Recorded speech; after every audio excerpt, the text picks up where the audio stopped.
జన్సీలో YCP తన బూచేపల్లి శివప్రసాద్ రెడ్డి గారు, TDP తన గొట్టిపాటి లక్ష్మి గారు పోటీ చేస్తున్నారు. ఎలా ఉంటుంది అంటారు? బాగానే ఉంది. ఎవరు గెలిచే అవకాశం ఉన్నాయంటారు?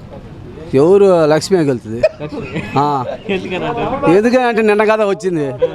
ఇప్పుడు అందరు నిన్న ఇవాళ తిరుగుతుంది కదా, జనాలు అందరూ లక్ష్మి లక్ష్మి డబ్బులు ఓటుకి 10,000 ఇస్తా అంటారుగా, అందుకని గెలవదు. మరి డబ్బులు చూసేస్తారా?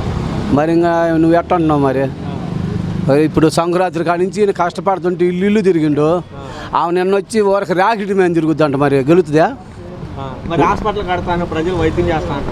ఎప్పుడు ఈ ఉండే హాస్పిటల్, ఇప్పుడు హాస్పిటల్ కడతా కట్టి కానీ ఒక 4 ఏళ్ళు కానీ సేవ చేసి ఉంటే నువ్వు చెప్పింది కరెక్టే. మరి ఇంకా కట్టకుండా మనం వరకు అనుకుంటే ఉపయోగం ఏమని చెప్పు. ఇప్పుడు మనం కట్టి కానీ చేసి ఉంటే చేస్తున్నాము, మేము ఏదో అభివృద్ధి చేసినామయ్యా, ఇదిగో ఈ హాస్పిటల్ కట్టినాము, మాకేదో ఓట్లు వేయండి, మీ అందరికి వరకు ఉచితంగా చేసినాము అని చేయితే ఓకే.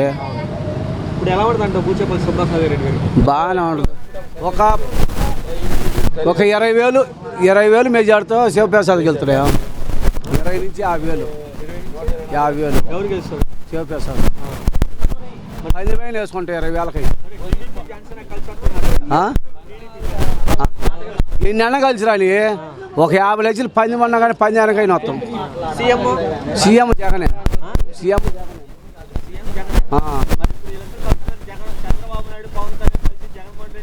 కలిసినా కానీ వాళ్ళిద్దరు ఓట్లు అయ్యాగా. ఇప్పుడు అంతకుముందు పవన్ కళ్యాణ్ చంద్రబాబు ఓట్లు అయ్యాగా, వీళ్ళిద్దరికి ఏమైనా పెరిగినాయి? అంత పెరగలేదుగా. ఏం వ్యతిరేకత? ఏం చెప్పు. ఏం వ్యతిరేకం ఉందంట? అభివృద్ధి లేదు. అభివృద్ధి అంటే ఏం కావాలి నీకు? శ్రీలంక ఎవరైనరు? చంద్రబాబు నాయుడు అయిందా?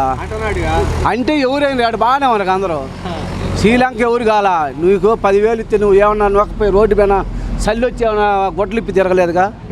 ఇచ్చిన డబ్బులు ఖమ్మంగా ఇంట్లో పెట్టుకున్నావు, మళ్ళీ పని చేసుకుంటున్నావు. అవునా కాదా?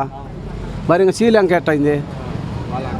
అంతకుముందు డబ్బులు ఈ పథకాలు ఇవ్వపోయినా కానీ డబ్బులన్నీ నువ్వు దోసేసినా మరి శ్రీలంక చేసినట్టేగా. నువ్వు ఈ డబ్బులన్నీ ఇప్పుడు జగన్ ఇచ్చినగా. అంతకుముందు ఏం చేసినావు నువ్వు డబ్బులు?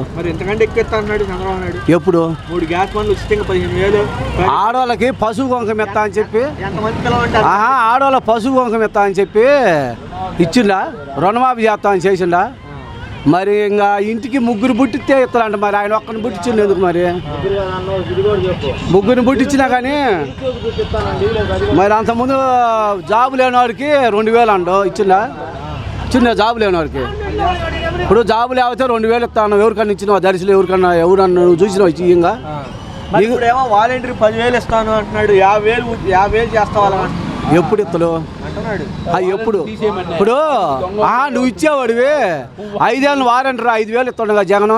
నువ్వు మరి 10,000 ఇవ్వచ్చుగా. 5 సంవత్సరాలు నీ ప్రభుత్వం లేదు కదా. ఇచ్చుంటే నమ్మేవాళ్ళు. రేపు ఇస్తా అంటే ఎట్లా నమ్ముతారు వాళ్ళు? చెప్పు, ఎట్లా నమ్ముతారు? ఇప్పుడు దొంగలు వాళ్ళు, వ్యభిచారులు వాళ్ళు అది చేసినట్టువి ఇంకా 10,000 ఎట్టెత్తావు? వాళ్ళు మంచి వాళ్ళు కాదు.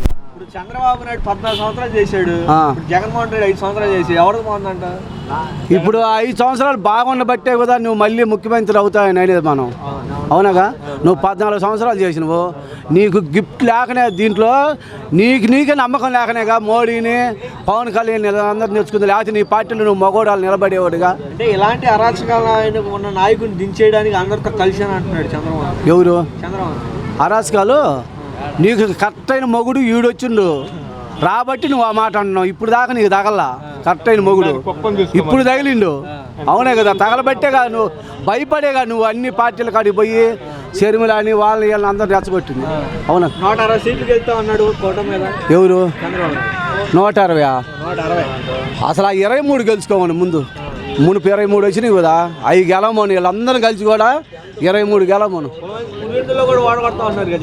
పులివెందులనా? మరి ఓడిపోతాడు. ఓడిపోక ఎందుకంటే ఈయన బయలుదేరిండిగా. ఈయన బయలుదేరినాక ఆయన ఓడిపోతే బాగుండదుగా. ఎందుకు వరకు ఆయన సీటు ఆయన గెలుచుకోమని ముందు. వాళ్ళ కొడుకుది ఆడ మునుపు గెలిచినా, వాళ్ళ కొడుకు గెలిచా, ఈయన గెలిచా. 3 రౌండ్లో ఎన్నికలు చేశాకనే తలకాయ కింద పెట్టిండు చంద్రబాబు నాయుడు కూడా మునుపు. ఈసారి 10 రౌండ్ పోయిందా? ఖచ్చితంగా ఈసారి చూడరాదు.